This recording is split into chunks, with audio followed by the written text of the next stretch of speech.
178 नए पॉजिटिव मामले आए सामने। इसे मिलाकर जोधपुर शहर में 52,714 पॉजिटिव मामले आ चुके हैं सामने। जोधपुर में संक्रमण को लेकर लगातार चिंताएं बढ़ती जा रही है। वहीं शादियों के सीजन और नगर निगम चुनाव के बाद एवं त्योहारों सीजन के बाद जोधपुर महानगर में लगातार बढ़ता ही जा रहा संक्रमण। जोधपुर महानगर में पॉजिटिव मरीजों का आंकड़ा 52,714 पहुंच चुका है। वहीं जोधपुर में आज दोपहर तक 178 नए पॉजिटिव मामले सामने आए हैं। वहीं आपको बता दें कि जोधपुर में अब प्रशासनिक अधिकारियों के साथ सभी अधिकारियों ने अपने अपने स्तर पर संक्रमण को कम करने के लिए जद्दोजहद प्रयास किए जा रहे हैं। वहीं जोधपुर में अब संक्रमण की स्थिति कम होती नजर आ रही है। हाल ही में लगातार 1000 के बाद पॉजिटिव मरीज सामने आ रहे थे। वहीं अब जोधपुर में 300 से 400 पॉजिटिव मरीज जोधपुर में सामने आ रहे हैं। वहीं प्रशासनिक अधिकारी भी पूरी तरीके से संक्रमण की दर को कम करने के लिए जुटे हुए हैं। वहीं जोधपुर में अब तक 52,714 पॉजिटिव मामले सामने आ चुके हैं। वहीं जोधपुर में अब मृतकों की संख्या भी बढ़ती ही जा रही है। वहीं इसी को लेकर जिला कलेक्टर से लेकर प्रशासनिक अधिकारी संक्रमण की दर को कम करने के लिए लगातार प्रयास कर रहे हैं। जोधपुर जगत ब्यूरो रिपोर्ट।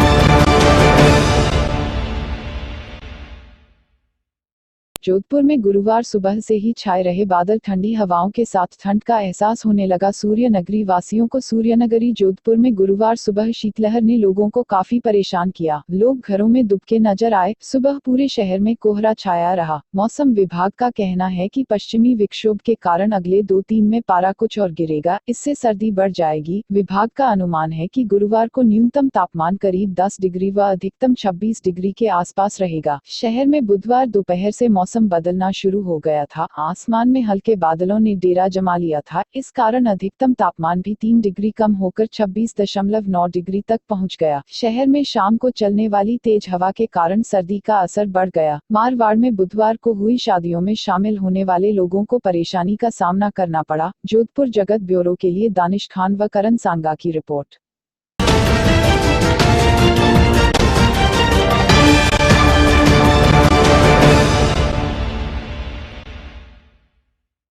ट्रेड यूनियनों के आह्वान पर दिनांक 26 नवंबर 2020 को घोषित एक दिन की हड़ताल के समर्थन में विरोध प्रदर्शन। जोधपुर में आज north western railway employees union के आह्वान पर ट्रेड यूनियनों द्वारा दिनांक 26 नवंबर 2020 को घोषित एक दिन की हड़ताल के संबंध सरकार के खिलाफ निम्नलिखित मांगों को लेकर कर्मचारियों द्वारा मास्क लगाकर सोशल डिस्टेंस की पालना करते हुए यूनियन के मंडल कार्यालय में हड़ताल के समर्थन में निम्नलिखित मांगों के लिए विरोध प्रदर्शन किया गया। रेलवे में हो रही निरंतर निजीकरण की प्रक्रिया पर रोक लगाई जाए। नई पेंशन स्कीम समाप्त कर पुरानी पेंशन स्कीम को लागू किया जाए। रोके गए महंगाई भत्ते व महंगाई राहत का अविलंब भुगतान किया जाए। रेलवे में 43,600 बेसिक पे पर कार्यरत कर्मचारियों को रात्रि भत्ते की भुगतान की रोक को हटाई जाए। रेलवे में रिक्त पड़े पदों को भरा जाए। परिहार ने बताया कि रेलवे की यूनियन तथा जोधपुर मंडल श्रमिक संगठनों द्वारा घोषित आज की हड़ताल का पूर्णतया समर्थन करते हुए सरकार से उपरोक्त मांगे मानने का आह्वान करता है। साथ ही देश में महंगाई चरम सीमा पर है और सरकार द्वारा कर्मचारियों का महंगाई भत्ते की 3 किस्तें फ्रीज की हुई है, जो कि मेहनतकश कर्मचारियों के साथ न्याय संगत नहीं है। मंडल अध्यक्ष महेंद्र व्यास ने बताया कि आज जो हड़ताल का माहौल बना हुआ है वह सरकार की मजदूर विरोधी नीतियों के कारण बना हुआ है और समय रहते हुए यदि सरकार ने उपरोक्त मांगे नहीं मानी तो युवाओं का आक्रोश बढ़ता जाएगा, जिसकी जिम्मेदारी भारत सरकार की होगी। साथ ही साथ सभी कर्मचारियों ने हाथों में पोस्टर लेकर राष्ट्रीय संविधान दिवस मनाया। विरोध प्रदर्शन में सुनील टाक, जसबीर सिंह चौधरी, बन्ने सिंह पनवार, राजेश शर्मा, मनोज शर्मा, ज्योति प्रकाश माथुर, महेंद्र सिंह चारण, अशोक सिंह मैत्या, परमानंद गुर्जर, हनुमानदास वैष्णव, कौशल कुमार, बिलाल खां, कमलकांत पुनिया, विजेंद्र प्रजापत, अनिल भाटी, विक्रम सिंह, भंवर सिंह दहिया, शंकर सिंह भाटी, नईम मोहम्मद, शाहदाब खान, जगदीश प्रसाद, जेपी शर्मा, विक्रम सिंह, गजय सिंह भाटी, भंवरलाल चौधरी सहित कई कर्मचारियों ने सोशल डिस्टेंस व मास्क लगाकर भाग लिया। जोधपुर जगत ब्यूरो के लिए दानिश खान व करण सांगा की रिपोर्ट। सोचने की बात है, ये नौबत क्यों आई?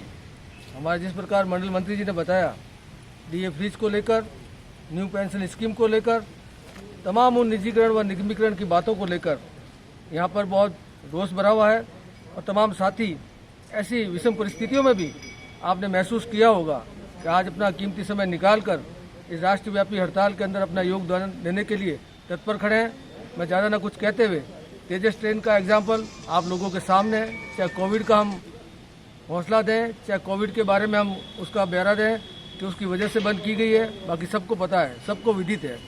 और आने वाले समय में जिस प्रकार 160 ट्रेनों का फिर निजीकरण के रूप से और प्राइवेट के माध्यम से अगर भारत सरकार ये सोच रही है कि हम तमाम घटकों को एक निजीकरण व निगमीकरण की तरफ ले जाकर देश को एक धकेलने का काम करें, तमाम उन बातों को लेकर तमाम रेल कर्मचारियों में, और रेल कर्मचारी नहीं, तमाम सरकारी विभागों में, और तमाम सरकारी विभाग भी नहीं, तमाम मजदूरों में एक रोष व्याप्त है। उसका मौका देखने को आप लोगों को मिल रहा है।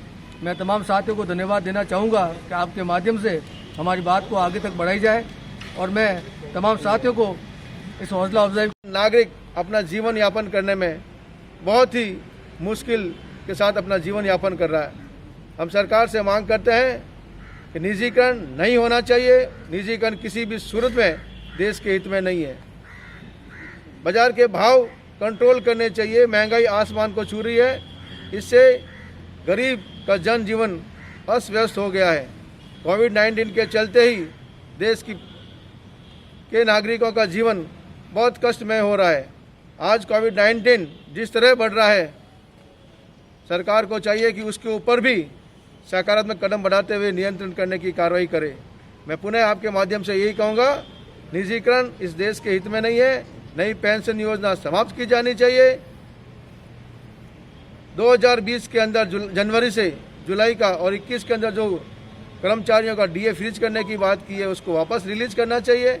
अगर ऐसा नहीं होता है तो एक दिन ऐसा आएगा कि सरकार इस आंदोलन को, इस स्ट्राइक को कंट्रोल नहीं कर पाएगी, और सरकार अपनी गलतियों के कारण इस देश में बहुत बड़ा आंदोलन खुद स्वयं आरंभ कर देगी। जय हिंद।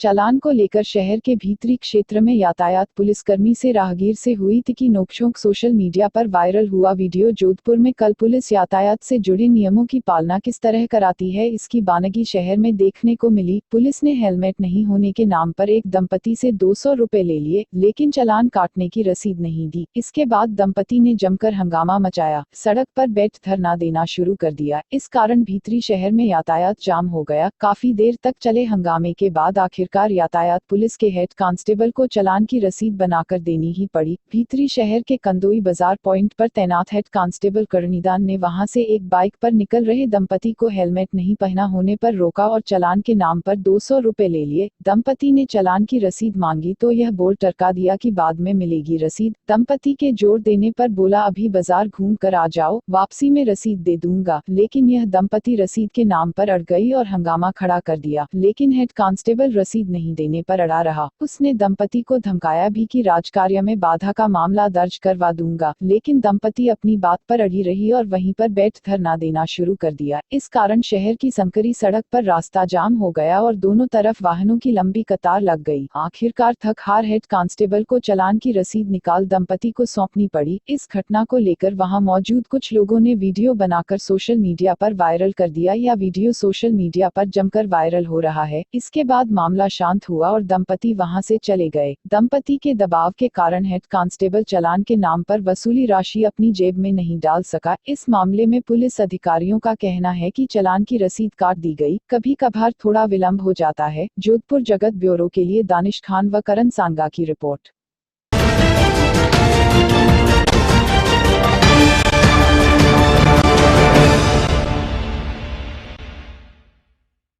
रजलानी सरपंच ने पेयजल समस्या निवारण हेतु शुरू करवाई बंद पड़ी ट्यूबवेलें। जोधपुर के भोपालगढ़ कस्बे के गांव ढाणियों में पेयजल की समस्या के चलते आम आदमी के साथ साथ मूक प्राणियों के भी हाल बेहाल हैं। इसी समस्या को ध्यान में रखते हुए नवनिर्वाचित सरपंचगण पेयजल समस्या के निवारण में जुट गए हैं। इसी कड़ी में कस्बे के निकटवर्ती ग्राम पंचायत रजलानी के नवनिर्वाचित सरपंच पारस गुर्जर ने सरपंच चुनाव से पहले किए गए वादे पर खरे उतरे हैं। उन्होंने पेयजल समस्या के निवारण हेतु अपनी ग्राम पंचायत के बाशिंदों से से वादा किया कि आपको पेयजल के लिए इधर उधर नहीं भटकना पड़ेगा। सरपंच पारस गुर्जर ने पेयजल समस्या के निवारण हेतु गांव में बंद पड़ी सरकारी ट्यूबवेलों को पुनः शुरू करवाकर ग्राम पंचायत को सौगात दी है व साथ ही ट्यूबवेलों के अंदर नकारा पड़े पुराने पंप सेटों व पाइपों को बदलकर नए लगवाए हैं। इन ट्यूबवेलों के शुरू होने से रजलानी ग्राम पंचायत के बाशिंदों को पेयजल की समस्या से निजात मिल जाएगी। इस नेक कार्य के लिए ग्रामवासियों ने सरपंच पारस गुर्जर का आभार जताया है। ग्रामीण पेयजल की समस्या के चलते दर दर भटकते थे। ग्रामीणों के अनुरोध पर सरपंच पारस गुर्जर ने गांव में बंद पड़ी सरकारी ट्यूबवेलों को सही करवाकर उन्हें शुरू करवा दिया है, जिससे ग्रामीणों व मूक पशुओं को पेयजल की समस्या से निजात मिल जाएगी। जोधपुर जगत ब्यूरो के लिए दानिश खान व करण सांगा की रिपोर्ट।